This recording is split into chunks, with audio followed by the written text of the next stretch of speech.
Et salut, c'est Noz. J'espère que tu vas bien et que tu passes une bonne journée.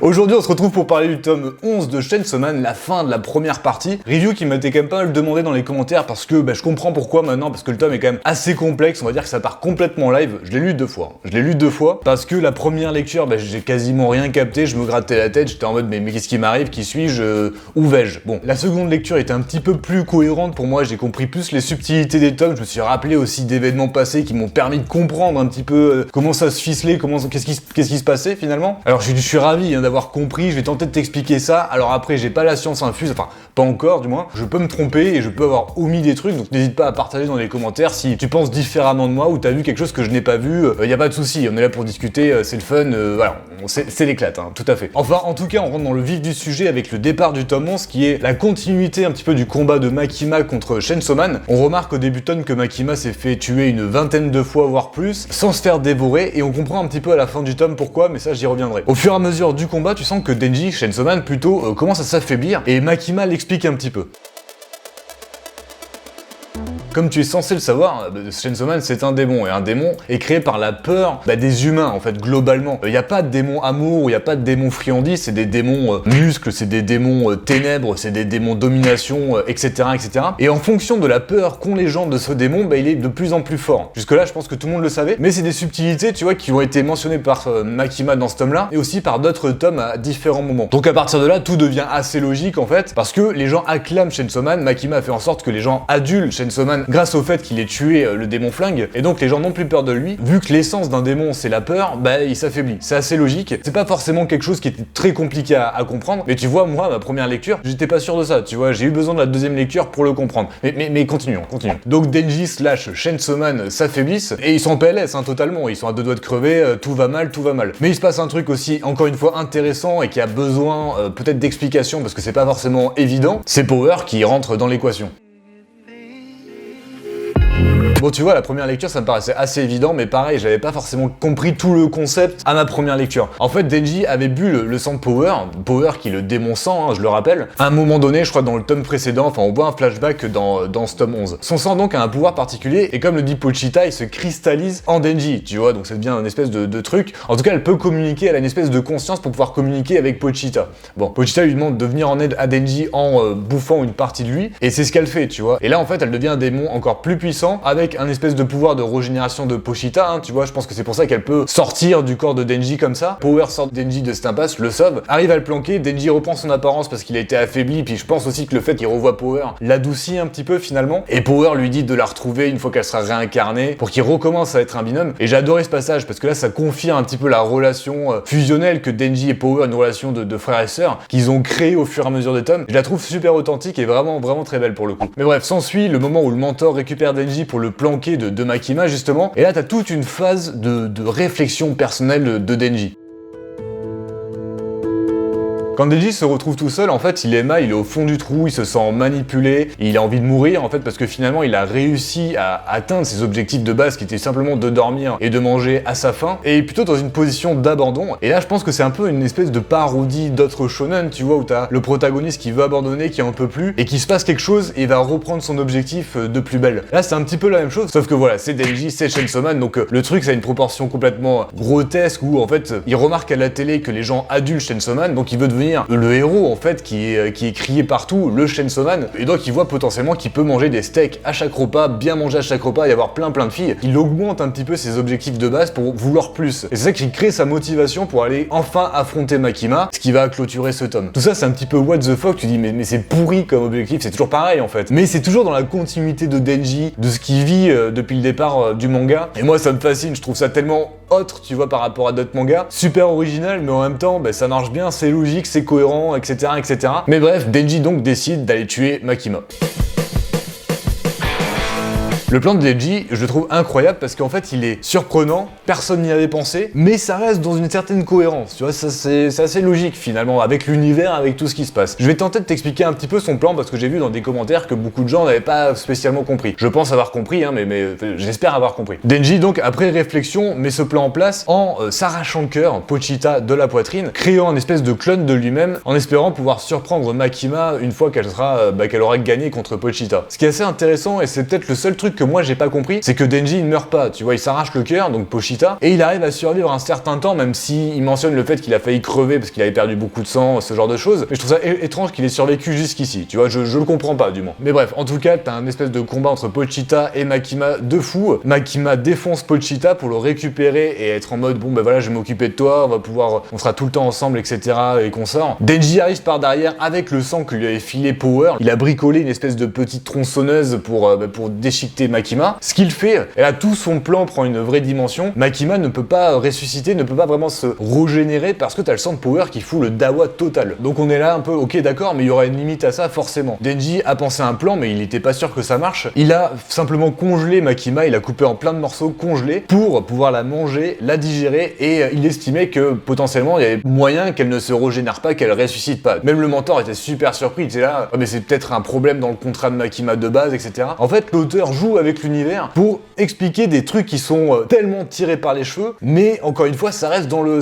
truc, ça marche, tu vois, c'est ok, tu vois, ça, ok, c'est pas incohérent, c'est complètement ouf, c'est complètement what the fuck, mais c'est encore une fois, c'est efficace, ça marche, c'est ok avec l'univers. Moi, ça me fait penser un petit peu à un gamin de 4 ou 6 ans, je sais pas si toi-même t'as fait ça. Moi, quand j'avais cet âge-là avec mes potes, on se retrouvait, on écrivait des histoires, des BD ou ce genre de choses. Bon, en fait, ça a une logique, tu vois, même si c'est what the fuck et que ça part dans tous les sens, il y a une espèce de logique propre au gamin qui a écrit l'histoire et qui marche en fait dans son propre univers. Mais c'est un peu ce que j'ai ressenti au niveau du plan de Denji, et toujours ça rend Chainsaw Man unique, et tu vois, c'est ok, tu vois, même si c'est ouf, même si à la fin du tome, encore une fois, tu te grattes la tête, tu sais plus où aller, bah ok, ça fonctionne, tout à fait, ça fonctionne. Pour finir avec ce tome, tu vois pas Makima, mais le démon domination qui est réincarné en une petite fille. Denji va donc pas avoir le choix, il va l'accueillir chez elle, et c'est un petit peu les prémices de la deuxième partie, qui sera ça avec Denji, le nouveau Chainsaw Man, le héros Chainsaw Man, lycéen qui va s'occuper du démon domination. Ça va être un délire total, c'est absolument sûr. Avant de te donner mon avis sur ce tome-là et sur la première partie de Chainsaw Man, j'ai des petits bonus à te balancer quand même. Alors les petits bonus, c'est plus des clins d'œil, des choses que j'ai chopées par-ci par-là dans le tome, qui sont pas forcément visibles si ça fait longtemps que t'as lu les tomes, mais que je trouvais assez intéressant pour mentionner ici. Première chose, c'est ce que je te disais en début de vidéo, c'est Chainsaw Man qui ne mange pas Makima alors qu'il a tué 26 fois. On peut se poser la question de pourquoi il fait ça. À la fin du tome, il y a un passage où tu vois Denji et Pochita qui discutent justement, et je pense que c'était un flashback ou alors une espèce de vision de Denji, où t'as Pochita qui explique à Denji en disant t'as réalisé mon rêve parce que moi tout ce que je voulais c'était qu'on me serre dans les bras, qu'on me fasse un câlin, mais personne pouvait le faire parce que je suis trop dangereux et que je suis trop fort. Et toi, tu as réalisé mon rêve. S'il te plaît, aide Makima et réalise son rêve à elle, qui est d'avoir une relation d'égal à égal avec quelqu'un d'autre, quoi. Et c'est assez logique quand il pense, parce que Pochita, c'est un démon tronçonneuse. Un démon tronçonneuse, si tu fais attention à une tronçonneuse, tu la prends pas dans tes bras. Et c'est pareil avec le démon de domination. Ben, on a tous un rapport particulier avec la domination, mais généralement, on la fuit, on veut pas être dominé. On a peur de la dictature, on a peur d'une personne qui serait trop dominatrice sur toi-même. Et donc, forcément, pour quelqu'un qui est dominant, c'est difficile d'avoir une relation d'égal à égal. Et c'est pour ça que je pense que Pochita voulait pas dévorer Makima, parce que t'as un lien entre eux. Un lien qui a pas été encore révélé, mais qui est là, il y a eu un passé entre deux. Pochita a un espèce de sentiment, peut-être envers Makima, comme Makima a un sentiment envers Pochita. Moi, je l'ai vu comme ça, en tout cas, je trouve ça assez intéressant pour le mentionner. Deuxième chose, ça, c'est clairement un clin d'œil avec un passage du manga. C'est à un moment donné, le mentor dit à Denji, quand il comprend le plan qu'il veut faire pour tuer Makima, il dit à Denji, t'es parfait pour le job de Devil Hunter. Et Denji est là, mais quoi, mais pourquoi il me dit ça, lui? Et ça m'a fumé de rire, parce que plutôt dans un tome, alors je crois que c'est le tome 3, 4 ou 2, je sais plus, il y a le mentor justement qui me dit ça, il dit bah, pour être Devil Hunter, il faut être complètement débile, il faut être complètement fou dans sa tête pour faire ce job, quoi. Et là il dit ça à Denji, ça m'a fait beaucoup rire en mode mais t'es complètement fou, en fait t'es parfait pour ce job là. C'était super, c'était amusant, oui, amusant. Troisième chose, c'est quand Pochita et vs Makima, donc le combat final, où t'as donc Chainsaw Man qui pose la question à Makima, est-ce que quand tu domineras sur le monde, tu supprimeras les films d'horreur nuls? Et Makima lui répond oui, je les supprimerai probablement parce que voilà, autant ne pas avoir de films nuls. Et là Chainsaw Man est là, bon bah je vais devoir te tuer. Et pareil, ça m'a fait tilt, en sachant qu'en début de tome, l'auteur, depuis le début de la série, dit ce genre de phrase. J'adore la série de films, Seritsu, Kaki, Phil, on s'en fout un peu aux F. Mais à chaque début de tome, il était là, j'adore Massacre à la tronçonneuse, j'adore tel film d'horreur, tel film d'horreur, tel film d'horreur. Et je pense que justement, c'est un clin d'œil par rapport à ce disclaimer de début de tome, où il y a un espèce de cassage du quatrième mur, et je trouvais ça aussi assez intéressant. Bon, finissons cette vidéo avec mon avis sur le tome 11 de Chainsaw Man. Comme je te l'ai dit en début de vidéo, à la première lecture, j'étais un petit peu comme le tome 10 en fait à la fin, quand je l'ai lu la première fois, j'étais perdu. J'étais un peu perdu, je savais pas trop quoi penser. À ma deuxième lecture, en comprenant un petit peu plus ce qui se passait, j'étais en mode ouais c'est fou ce qui se passe, c'est vraiment tiré par les cheveux, mais je comprends ce qui se passe. Et tu vois, en écrivant la review, j'ai refait tous les liens dans ma tête depuis le départ. Je me suis dit mais en fait si, c'est incroyable, c'est trop stylé, c'est trop original, c'est trop tout ce que tu veux, ça marche trop bien. Pourquoi je trouve ça aussi ouf? C'est déjà par l'originalité du manga de Chainsaw Man qui est en même temps un shonen, mais en même temps aussi une parodie qui fait les deux à la fois. C'est pas une parodie de shonen, tu vois, c'est une parodie et un shonen. Tu peux le lire comme une parodie, tu peux le lire comme un shonen, et tu peux même d'ailleurs le lire comme un seinen. Ça touche un petit peu plein de sujets en profondeur, tout en te racontant une histoire d'un protagoniste qui démarre de moins 100 pour aller à plus 1000, tu vois, en termes de puissance, en termes d'évolution, en termes de tout ce que tu veux, en termes d'objectifs aussi. Et tout ça c'est très calculé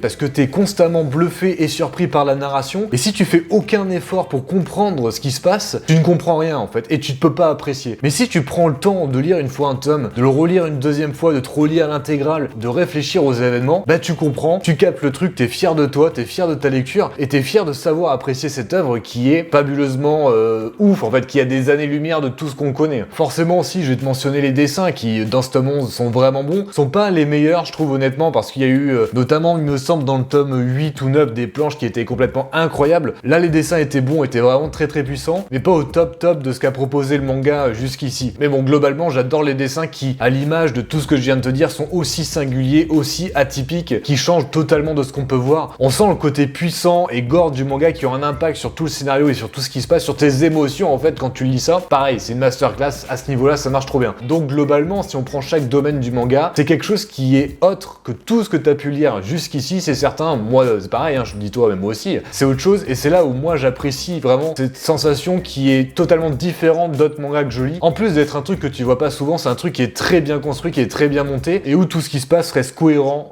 dans l'univers. Voilà ce que j'ai à dire sur Chainsaw Man, sur cette première partie. J'ai juste trop hâte de lire la deuxième, j'ai juste trop hâte de voir l'anime aussi, parce qu'il va pas tarder, je crois que ce sera l'année prochaine, pour encore plus m'en prendre plein les yeux. Et je sais que vu que maintenant j'ai à peu près compris tout ce qui se passait, ma relecture et le visionnage de l'anime, bah j'aurai plus de cartes en main pour comprendre encore plus qu'est-ce que c'est Chainsaw Man, qu'est-ce que l'auteur veut dire, et voilà, avoir toutes les pièces du puzzle pour les placer au bon endroit, apprécier d'autant plus la deuxième partie qui risque d'arriver très rapidement. Bref, j'espère que t'as apprécié la vidéo, que t'as passé un bon moment. N'hésite pas à mettre ce que t'as pensé de la review dans les commentaires, de rajouter un petit peu d'eau à mon moulin pour me dire un petit peu ouais mais t'as pas parlé de ça, moi j'ai vu ça, est-ce que tu penses que... N'hésite pas à discuter, hein, on se parlera dans les commentaires, franchement ça peut être intéressant d'échanger sur ce dernier tome. N'hésite pas à t'abonner et à liker, je te dis à très bientôt pour une prochaine vidéo, prends soin de toi, c'est important. Ciao.